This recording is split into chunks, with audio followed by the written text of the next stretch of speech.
Hello, ओला, नमस्ते, सत श्री अकाल, आदाब, वणकम। स्वागत है आप सभी का वर्ल्ड जंगल यूट्यूब चैनल में। तो आज हम पंजाबी भाषा की सभी मात्राओं को सीखेंगे तथा आगे बढ़ने से पहले मैं एक बात सत श्री अकाल का मतलब आपको बताना चाहता हूं। अगर आपको पता है तो ठीक है, जिनको नहीं पता है उनके लिए है। सत माने जो सच्चा है, श्री अकाल माने जो काल से परे है, ठीक है, जो परमात्मा, परमेश्वर, परब्रह्म, अल्लाह, खुदा, गॉड है जो, ठीक है। तो पूरी तू कैसे बनती है? जो बोले सो निहाल, सत श्री अकाल।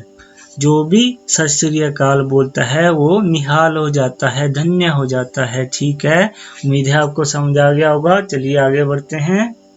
अच्छा दोस्तों, ये जो मात्राएं हैं इनके बारे में मैंने अलग से वीडियो बनाया है, उसमें मैंने विस्तार से इनके बारे में बताया है। आपने नहीं देखा है तो देख लीजिएगा, मैं ऊपर आई बटन में लिंक दे दूंगा। क्योंकि हम पूरी मात्राएं पढ़ रहे हैं पंजाबी भाषा की, तो मैं फिर से बता देता हूं आपको। जो सबसे ऊपर है उसको कहा जाता है पंजाबी भाषा में मुक्ता, हिंदी भाषा में छोटा आ। जो छोटा आ होता है वो सारे व्यंजनों में आता है। आप कोई भी व्यंजन बोलिए, इसके बिना आप नहीं बोल सकते। का, ख, ग, उनमें आ की आवाज जुड़ी होती है, जो छोटा आ होता है। अच्छा, जो पहले नंबर पर है, जो मैंने 1 नंबर लिखा है, वो है बड़े आ की मात्रा। बड़े आ की मात्रा को पंजाबी में कहते हैं कन्ना। क्या कहते हैं? कन्ना। अच्छा, दूसरे नंबर पर जो है वो है छोटी की मात्रा, जिसको कहते हैं पंजाबी भाषा में सिहारी। क्या कहते हैं? सिहारी। अच्छा, जो लाल रंग में है वो हिंदी भाषा की मात्राएं हैं और काले रंग में गुरुमुखी भाषा की मात्राएं हैं। आप देख सकते हैं हिंदी भाषा की मात्राएं लगी हुई हैं लाल रंग में। अच्छा, तीसरे नंबर पर जो है वो है बड़ी ई की मात्रा, जिसको पंजाबी भाषा में बिहारी कहा जाता है। चौथे नंबर पर जो मात्रा है वो है छोटे ऊ की मात्रा, जिसको औंकड़ कहते हैं पंजाबी भाषा में, औंकड़। पांचवें नंबर पर जो मात्रा है वो है बड़े ऊ की मात्रा, जिसको कहा जाता है दुलैंकड़। क्या कहा जाता है? दुलैंकड़। छठे नंबर पर जो मात्रा है वो है छोटे ए की मात्रा, जिसको कहते हैं पंजाबी भाषा में लाव। क्या कहते हैं? लाव। अच्छा, सातवें नंबर पर जो मात्रा है वो है दुलावा। जो सातवें नंबर पर है वो क्या है? दुलावा। हिंदी भाषा में क्या है? बड़े ए की मात्रा। अच्छा, आठवें नंबर पर जो मात्रा है वो है छोटे ओ की मात्रा, जिसको पंजाबी भाषा में कहते हैं होड़ा। होड़ा, ठीक है। और 9वें नंबर पर जो मात्रा है वो है बड़े ओ की मात्रा, जिसको कहते हैं कनौड़ा। क्या कहते हैं? कनौड़ा। उम्मीद है आपको समझ आ गया होगा। मुक्ता, कन्ना, छोटी की मात्रा, सिहारी, बिहारी, औंकड़, दुलैंकड़, लाव, दुलाव, होड़ा, कनौड़ा। चलिए आगे बढ़ते हैं। जो मात्राएं रह गई हैं उनके बारे में पढ़ते हैं।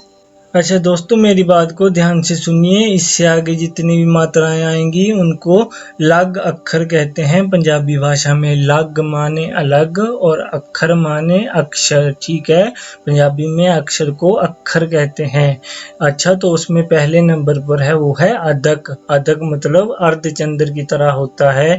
पीले तीर से मैंने दिखाया है, आप देख सकते हैं कैसे लगता है।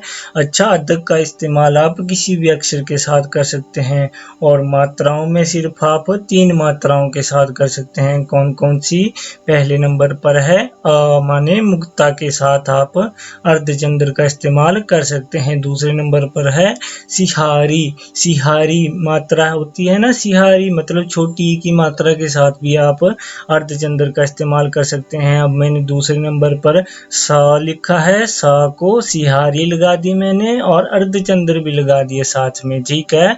और तीसरे नंबर पर है सा। सा के पैरों में मैंने छोटे ओ की मात्रा लगाई और ऊपर मैंने अर्धचंद्र या अदक लगा दिया, ठीक है। माने औंकड़, पैरों में औंकड़ और ऊपर अर्धचंद्र या अदक लगा दिया। अच्छा, अदक का इस्तेमाल करते क्यों हैं हम?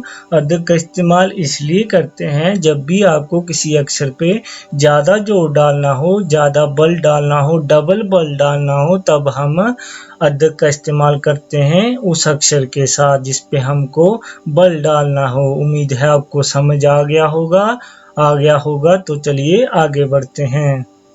अच्छा दोस्तों, अगला जो हमारा लग अक्षर है वो है हलंत। हलंत हिंदी में भी होता है। किसी भी व्यंजन में स्वर की आवाज हटाने के लिए इसका इस्तेमाल करते हैं। ठीक है, जब भी हमको जैसे क है, क में आ की आवाज जुड़ी होती है ना, मुक्ता की आवाज, तो अगर मुक्ता की आवाज हटानी हो तो हम हलंत का इस्तेमाल कर लेते हैं। अच्छा, इसका इस्तेमाल 5 अक्षरों के साथ ही हम करते हैं। कौन कौन से हैं? न के साथ, म के साथ, र के साथ, ल के साथ और ड के साथ। ड जैसे कूड़ा वाला, और कूड़ा में आता है ना ड, जब कूड़ा लिखते हैं हम तो ड आता है, जो वो वाला ड है। ठीक है, तो उम्मीद है आपको समझ आ गया होगा। चलिए आगे बढ़ते हैं। अच्छा दोस्तों, हमारा अलग अक्षर है अगला, वो है बिंदी। जैसे अंग, अंग की बिंदी होती है ना, ए ए ओ औ अंग ए, तो जहाँ अंग आता है ना, अंग, वो वाली बिंदी है ये। ठीक है, तो ये तो आपके नाक की आवाज होती है ना, जो नाक होता है उससे आवाज निकलती है इसकी। अच्छा, इसका इस्तेमाल कैसे करते हैं आप? इसका इस्तेमाल आप किसी भी अक्षर के साथ कर लेते हैं, और मात्राओं में आप सिर्फ 6 मात्राओं के साथ कर सकते हैं। कौन कौन सी? अब मैंने नीचे लिखा है सा, मतलब आ की मात्रा के साथ, बड़े आ की मात्रा मतलब कन्ना के साथ। ठीक है, फिर अगली है सी, मतलब बड़ी ई की मात्रा के साथ, मतलब बिहारी के साथ। अच्छा, तीसरे नंबर पर है से मतलब ए की मात्रा के साथ। ए की मात्रा को क्या कहते हैं पंजाबी भाषा में? क्या कहते हैं? बोलिए, याद कीजिए, क्या कहते हैं? लाम। लाम के साथ भी हम इसका इस्तेमाल कर लेते हैं। अच्छा, अगला है दुलाम, मतलब दुलाम। हिंदी भाषा में बड़े ए की मात्रा के साथ भी हम बिंदी का इस्तेमाल कर लेते हैं। उसके आगे होड़ा की मात्रा, मतलब बड़े छोटे ओ की मात्रा के साथ, और बड़े ओ की मात्रा मतलब नौड़ा के साथ भी हम इसका इस्तेमाल कर लेते हैं। तो कुल मिला के 6 मात्राएं हैं जिनके साथ हम बिंदी का इस्तेमाल कर लेते हैं। अंक की बिंदी। अब मैंने लिखा है ऊपर लावा, जहाँ पीला तीर है वहाँ देखिए, लावा पंजाबी में लिखा है, हिंदी में भी लिखा है, तो आप देख सकते हैं ऊपर मैंने बिंदी लगाई है, आप देख लीजिए। लावा, ना की आवाज इसमें आती है। उम्मीद है आपको समझ आ गया होगा। चलिए आगे बढ़ते हैं। अच्छा दोस्तों, हमारी अगली मात्रा है वो है टिप्पी। टिप्पी का इस्तेमाल आप किसी भी अक्षर के साथ कर सकते हैं, और मात्राओं में सिर्फ 4 मात्राओं के साथ कर सकते हैं। कौन कौन सी? पहली तो मुक्ता के साथ आप टिप्पी का इस्तेमाल कर सकते हैं। फिर आप सिहारी की मात्रा, मतलब छोटी ई की मात्रा के साथ भी आप इस्तेमाल कर सकते हैं। फिर छोटे ऊ की मात्रा के साथ भी आप टिप्पी इस्तेमाल कर सकते हैं।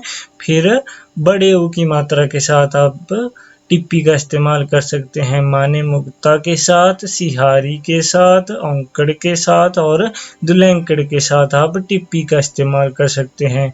अच्छा, टिप्पी की आवाज कैसे आती है? पहले तो जो अंक की बिंदी थी उसकी आवाज कैसे आती है? अंग। तो इसमें जो ये टिप्पी है इसमें थोड़ा ग आ जाता है। ठीक है, अंत में, मतलब ग की आवाज मिल रही होती है अंत में। ग की आवाज, ग से गमला होता है, उसकी आवाज आ भी रही होती है, नहीं भी आ रही होती है। अच्छा, जो पीला तीर है वहां मैंने एक अक्षर लिखा है, उसको पढ़िए। हिंदी में लिखा है, गुरुमुखी में लिखा है अंगद, अंगद। ठीक है, तो टिप्पी और बिंदी में ज्यादा कोई फर्क नहीं है। अंग, नाक की आवाज है ये, जो आपका नाक, नोज होता है ना, उसकी आवाज है ये। और जो टिप्पी होती है उसमें हल्की सी आपने ग की आवाज डालनी है, और बिंदी में आपने नहीं डालनी है। इतना फर्क है दोस्तों। तो वीडियो यहीं तक थी। अब आप प्लीज सब्सक्राइब करिएगा, लाइक कीजिएगा, हो सके तो शेयर कीजिएगा। आपका मेरा वीडियो देखने के लिए बहुत बहुत धन्यवाद। आपकी सेवा में फिर से हाजिर होंगे, तब तक के लिए अपना ध्यान रखिएगा। बाय बाय, शुक्रिया, धन्यवाद।